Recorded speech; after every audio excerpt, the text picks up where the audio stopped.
ambulances, pre-deploy units in strategic areas to improve response time was the speed at which the emergency services responded. And we have seen substantial improvement. What time is it? Substantial improvement in the speed at which emergency services are operating. We're strengthening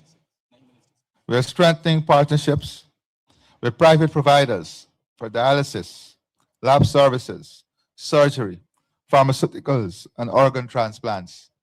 And I want to say to the private sector, this hospital being one of those, providing the dialysis, I have seen your cost structure. And I know that you're also doing public service in this. And I want to thank all of you for your support in this program that saves lives, and for embracing this as part of providing that public service and not putting additional pressure on the system to have increases in that cost. I want to commend all of you and to say to you that I hope you stay consistent to this long into the future. When we made a decision to partner with private healthcare providers to clear a massive backlog of diagnostic tests, we were accused of bankrolling private healthcare. Some said we were abandoning the public system. Some said we were outsourcing responsibility for providing universal health care. But what did we do? We were bridging the divide. We were giving equitable access. And we were building a national integrated healthcare system.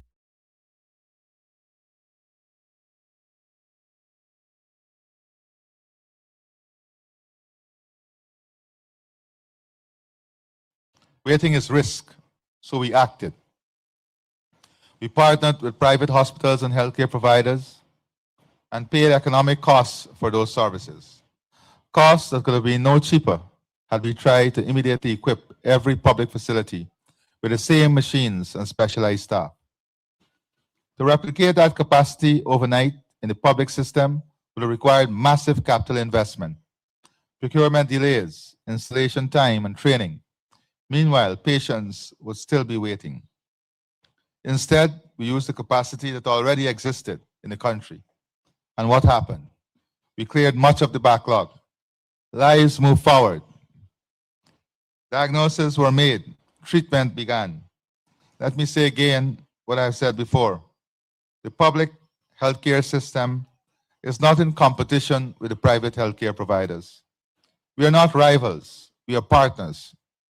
We are complementary forces working toward one national goal: accessible, affordable, quality health care for every citizen. This partnership is not ideology. It is practicality. It is economics. It is common sense. While build duplicate capacity at great cost, when we can strategically utilize existing resources, why allow expensive equipment in the private sector to sit idle while citizens wait in public queues? Smart governance means leveraging every asset in the national interest. And the partnership continues to deliver. We're expanding preventative health care, and we're doing so in collaboration with private hospitals and providers. Citizens can uplift vouchers from the Ministry of Health and use them for lab services, including screening and eye examination at approved private facilities. That is not exclusion, that is inclusion. Through this voucher system, we are managing the large volume of tests needed to build proper patient records. We are ensuring early detection. We are facilitating services such as spectacles for those who need them. My dear friends, more than 100,000 children of Guyana will now grow up in an environment where their baseline health data has already been captured and recorded to track them for the rest of their lives. That is a new future that our children will grow up in. That is their new reality. That is the new norm. And these are the things that will make the changes long after all of us might be wrong. Those are the things that will take Guyana into the future, safer, better, and healthier. This is what responsible government looks like. Not building walls between public and private, but building bridges, not protecting turf, but protecting people. Because at the end of the day, our duty is not to defend the system. Our duty is not to defend the system. Our duty is to defend lives. Let me also speak honestly about something we do not say often enough. Healthcare is not cheap. It is costly, very costly. One hearing aid, for example, costs approximately $90,000. My friends, we have provided more than 4,000 of them free of cost.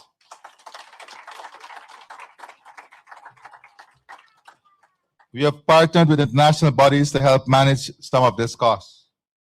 And that is just one service. Every test, every tablet, every scan, every surgery, every ambulance ride, there is a price attached. When you receive care at a public hospital without paying, it does not mean it is free. It means the state has paid. It means the taxpayers of this country have carried that burden, so that no citizen is denied care because of income. Free at the point of service does not mean free to provide. This is why I believe that private healthcare providers must do more to disabuse the notion that healthcare providers are merciless when it comes to charges. It costs money to purchase equipment. It costs money to maintain labs. It costs money to maintain specialists. Costs money to meet international standards. Healthcare is capital intensive, technology driven, and highly skilled work. Compassion must guide us, but realism must ground us. Compassion must guide us, but realism must ground us. And I want to say to our healthcare professionals locally, I believe that in all of us, there is more that we can do to deliver compassionate healthcare. There is more that we can do to deliver empathy in our service. I believe we can do much more. We have it in us. It is part of who we are. It is part of our DNA as Guyanese. And that shared responsibility to keep care affordable while raising standard is exactly what defines the model we are building together. And in that spirit, I encourage our private healthcare providers to continue thriving to ensure that services remain both affordable and accessible, even as standards rise and technology advances. Let us continue to build a national healthcare system where public and private work together, where excellence is expanded, and where no citizen is left behind. That is not only healthcare, that is building a society that is just, a system that works for everyone. That is building a future that is inclusive, and that is future-proofing our people, our economy, and our country. Today, Dr. Madhu, to you, your Chief Financier, Dr. Balwant Singh, your children, your staff, and everyone within your ecosystem. We congratulate you. We thank you for your confidence in investing. We thank you, we thank the First Lady for this extraordinary addition to our public space. And we look forward to celebrating with you your next project and then your next project after that. Together, we are stronger. Together, we are better.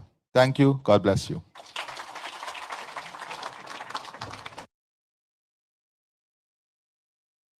Of Guyana, First Lady Ariali, Honorable Ministers of Government, distinguished guests, ladies and gentlemen, it is my distinct honor to welcome you today to the official opening of the Outpatient Pavillion at Dr. Balwant Singh's Hospital.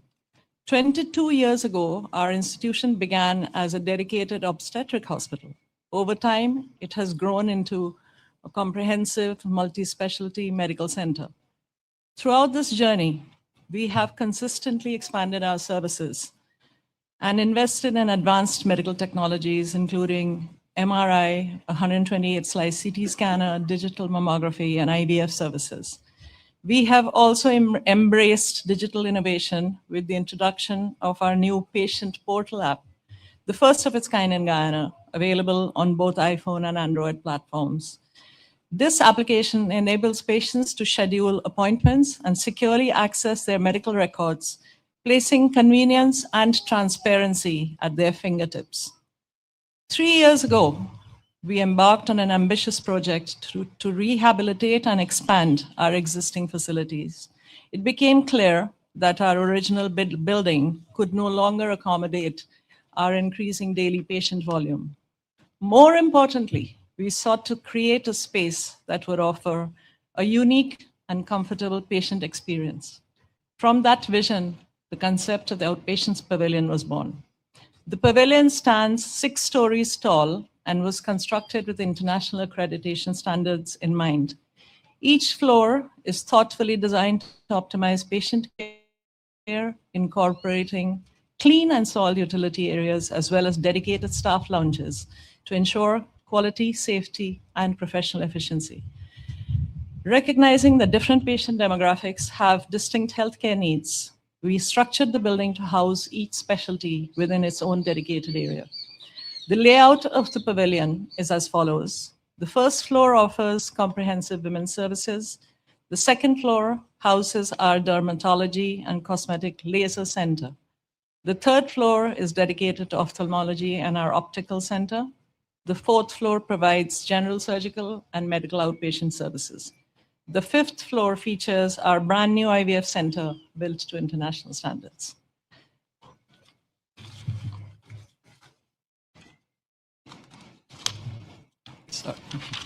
This facility is truly among the first of its kind in Guyana, and we are humbled by the overwhelming response from our community.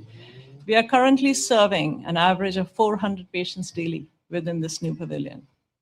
As we celebrate this milestone, I would like to recognize the many individuals and institutions whose support has been instrumental in bringing this vision to fruition. At the foundation of this progress has been Your Excellency's steadfast commitment to encouraging private sector investment and advancement within the healthcare industry. We are fortunate to have a national leader whose vision continuously promotes robust development in the health sector. I would like to extend special thanks to Dr. Krishna Narayan, who not only designed the structure of the new building, but also engineered the platform to accommodate the heavy air handling equipment for the existing facility. This was no small task, as he undertook the challenge without access to the original construction drawings and had to carefully determine the load-bearing capacities. For this, we remain deeply grateful. For electrical works, Mr. John Prasad and Mr. Timali provided invaluable expertise and unwavering support. Our heartfelt thanks also go to Mrs. Marcia Tucker, whose interior design has brought warmth and character to this building. We are extremely fortunate to have collaborated with architect Aditya Rege and his team, led by Professor Byron Edwards, Phil McLaughlin, and Maria Matioda. They have made a special effort to be here with us today, and we deeply appreciate their dedication and vision. As part of Aditya's concept for the project, he envisioned a promenade, an idea that inspired us to bring it to life. In partnership with the First Lady, we developed this promenade to improve parking facilities and enhance accessibility between both buildings. Her guidance, attention to detail, and consistent support were invaluable throughout this process. I must also acknowledge our bankers, Demerara Bank and Guyana Bank for Trade and Industry, who have stood by us over the years and provided steadfast financial support whenever it was needed. To our hospital team, I extend my deepest gratitude, particularly Devanand Sukram, Udit Ramnath, Nisha Jose, and many others, whose dedication has made this achievement possible. Despite the challenges faced during this transition, they have remained steadfast and committed, and their resilience will continue to guide us as we further transform our existing hospital building. I would also like to thank Tagman Media, along with our in-house marketing team, Fazil, and our administrative staff for their efforts in organizing today's event. We look forward to welcoming you back soon for the unveiling of our fully refurbished existing hospital, which remains a work in progress. Today, we celebrate not merely the opening of a building, but the realization of a vision, one centered on excellence, innovation, and compassionate care for all. Thank you for honoring us with your presence on this momentous occasion. Thank you all.